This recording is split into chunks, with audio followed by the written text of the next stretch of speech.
La primera es desde la educación de las élites del país. A propósito de lo publicado el día de ayer en Horizontal, educar a los mis reyes, de Tuni Levi y Juan Espíndola Mata, quienes fueron coordinados por Carlos Bravo Regidor y por Guillermo Sorno. Por la otra parte, sería desde el programa de Somos Jóvenes construyendo el futuro del actual gobierno federal, las famosas becas de AMLO. Hablar de los mis reyes es un tema delicado y creo que es importante señalar desde un comienzo que no podemos generalizar, no podemos decir todos son iguales, todos son malos, todos viven excesos, todos que quienes forman esta parte de la élite no tienen una conciencia social respecto a las demás personas, ¿no? Creo que eso es lo más importante. Pero lo que sí podemos señalar previo a ello es que 21 de cada 100 mexicanos solo terminan la universidad. 4 estudian una maestría y solo 1 alcanza el grado de doctor. Esto según el estudio Panorama de la Educación 2017 de la Organización para la Cooperación y el Desarrollo Económico. Es un obstáculo realmente impresionante el darnos cuenta que el estudiar está en pocas manos de los jóvenes mexicanos. Ahora eso, hay que hablar de los jóvenes que tienen el derecho a una educación privada, pero más que privada, que viven en este tipo de pequeñas burbujas, que lo comenta este reporte que hicieron en Horizontal, donde comentan la situación que, voy a poner un poco el contexto de cómo es este reportaje. El reportaje platica sobre las historias de distintos jóvenes que estudian en las universidades y en las preparatorias de la Ciudad de México, de las prepas y universidades más caras del país, las cuales comentan los distintos jóvenes que son entrevistados las experiencias de vida que van teniendo, que son lejanas a la realidad del mexicano de a pie, por lo cual se opta por crear una nueva materia dentro de las escuelas, que es una materia donde durante 2 semanas vives la realidad del mexicano de a pie. ¿Qué quiere decir esto? Que esos jóvenes que viven en las colonias más exclusivas, que tienen seguridad privada, carros últimos modelos, terminan durante 2 semanas viviendo el trabajo, desde el trabajar en abastos, el trabajar en una tienda departamental, el trabajar en un hotel como arreglando las camas, cocinando, etcétera, para tener un acercamiento con la realidad. Ha sido muy criticada esta materia, ya lleva 6 años impartiéndose, pero se ha visto cierto interés por parte de los alumnos, cómo ha cambiado su perspectiva de la realidad. Por eso es importante señalar cuáles las características de lo que ellos consideran el mi rey. Y para hablar de mis reyes, nadie mejor que Ricardo Rafael, que incluso hizo un libro que se llama El mi reinato, donde explica que son esos jóvenes que se asumen como el resto de, y hay que tomar en cuenta que el término mi rey viene de los virreyes, o sea, aquellos que se sienten inmortales, que se sienten que todo lo tienen, que todo lo pueden, y entonces conocemos estos típicos mis reyes que vemos en las películas, que tienen gustos excesivos, gastos excesivos. Pero esto viene de una expresión que entre los chavos se dice, ¿no? ¿Qué pasó, mi rey? Sí, o sea, esto viene de eso, pero se ha ido haciendo como un cierto perfil, ¿no? Sí. Pero a esto, en contraparte... Están como los chicos iberos de los 70. Exactamente. Sí. O sea, a esto en contraparte vamos a platicar sobre el tema de las becas AMLO, ¿no? O sea, estas becas con 2,400 pesos mensuales a 300,000 jóvenes que se les van a dar en el país, que no concluyeron la educación, pero que están buscando un trabajo durante 1 año para que los capacite una empresa, y por lo tanto estás buscando generar fuentes de empleo provisionales de cara a que estos jóvenes pudieran tener otro empleo, ¿no? Entonces, son 2 realidades. Una tercera que fue de las primeras cosas que dije, que es el tema de la educación, cómo solo 21 jóvenes pueden terminar la universidad. ¿Qué es lo que quisiera explicar con esto? O sea, tenemos un joven que lejos está consciente del tema de lo que está pasando en el país. Un tema que se me hizo fundamental, que estaban comentando hace un momento con Toño, es cómo el hacer estos juicios de la gente que está ahí lo merecía, ¿no? O sea, lo que se habla en las redes sociales. Y está la otra parte que dice, lo hacen por necesidad, ¿no? Es que son distintas maneras o perspectivas de la vida, pero la realidad es que no las vamos a poder entender del todo si realmente no tenemos ese contexto y no formamos, más que formar parte de esa realidad, el realmente ponernos en el lugar de las personas, que creo que sería el primer punto. Y el segundo punto, que lo menciona el texto, es cómo este tipo de espacios, que son las élites, pues el que tú tengas ahí, tienes el privilegio de rodearte con otras personas sin hacer nada. Y no es que esté mal, simplemente es un escalón por encima de los que vienen abajo, ¿no? O sea, ya hay una diferencia entre los que nacieron ahí y gracias a ellos se están relacionando con los demás, y los que no nacieron en ese lugar, y entonces cuesta más llegar allá, ¿no? O sea, porque luego están estos juicios de valor donde se dice, el pobre es pobre porque quiere. Pues el pobre no es pobre porque quiere, o sea, el pobre nació en esas circunstancias y bajo ese contexto, y claro, a lo mejor las condiciones en las que está le pueden otorgar el beneficio de subir un escalón más o otro, pero le va a costar más que el que lo tuvo todo, que creo que eso es lo más importante señalar en esto. No, sí, pues es que eres tú y tu circunstancia. Eso es, no tiene ni vuelta de hoja. Y ciertamente que salir de la pobreza, ni un título te lo garantiza. O sea, ni una educación universitaria te lo garantiza, porque una vez que tienes el título dices, bueno, ¿y ahora qué hago con él?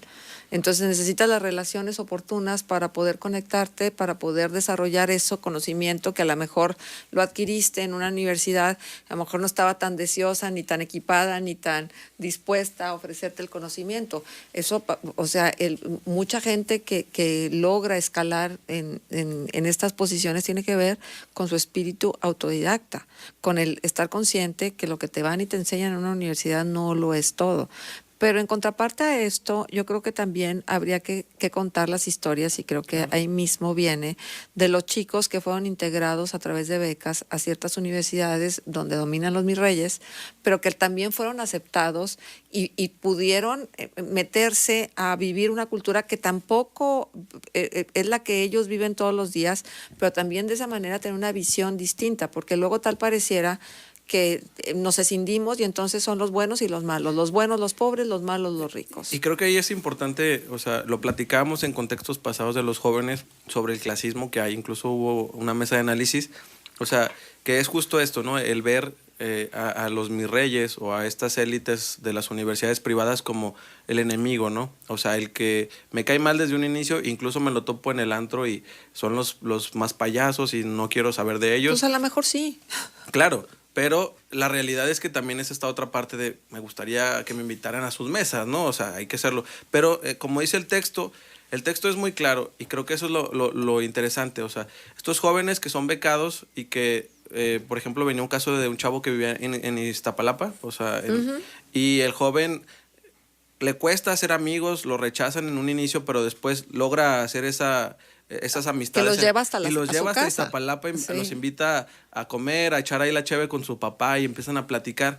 Y entonces dice, a mis compañeros les cuesta, o sea, les costó en un inicio, pero después lo disfrutaron, ¿no? O sea, como una experiencia. Probablemente a lo mejor ya no regresan, pero el que haya pasado eso vale la pena. Otro donde un chavo de una tienda departamental, su tío es el dueño, todos piensan que él va a ser muy sangrón porque es el sobrino del dueño, y al final la lleva también con todos, que sigue la amistad con algunos de esos trabajadores de la empresa. Entonces, yo creo que, por eso lo comentaba, o sea, hacer una generalización es mala, decir que todos estos jóvenes son iguales y que todos están alejados de la realidad del país, sería caer en un juicio de valor también muy malo, claro. Pero también hay que ser conscientes de la manera en cómo en este tipo de espacios también se generan usted vive en esta realidad y usted tiene que interactuar con esta realidad. O sea, por lo mismo el texto menciona estas escuelas de tiempo completo que son las escuelas privadas, donde no solo vas a estudiar, sino tienes clubes, tienes centros deportivos,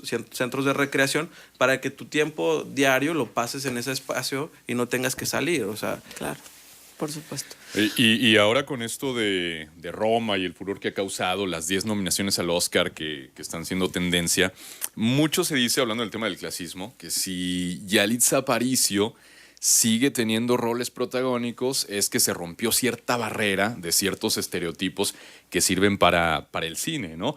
O hay quienes dicen, bueno, si no hubiera sido esta película, si ella hubiera tenido esa misma interpretación quizá en alguna telenovela, nadie le daría bola a Yalitza Aparicio, ¿no? No sé, como que esto del clasismo de pronto sí se proyecta demasiado, ¿no? No, incluso hay quienes mencionan que si Yalitza Aparicio toma un nuevo papel protagónico o un papel en cualquier otra película, probablemente sea bajo las mismas circunstancias. Exacto. Y entonces, aquí quienes cuestionan en el cine es como los mexicanos que han tenido un papel en papeles de películas extranjeras, valga la redundancia, este tema donde los papeles comunes del mexicano en las películas extranjeras es el migrante, ¿no? O sea, y la vida del migrante y el cómo, y realmente no hay un espacio donde los mexicanos, actores buenísimos, algunos que se encuentran fuera del país tratando de picar piedra y buscar un espacio sobre todo en las cintas de Hollywood, pues batallan con este tipo de estereotipos, ¿no? O sea, el estereotipo mexicano de que eres el jardinero, de que eres el cocinero y no logras salir de ahí. Entonces,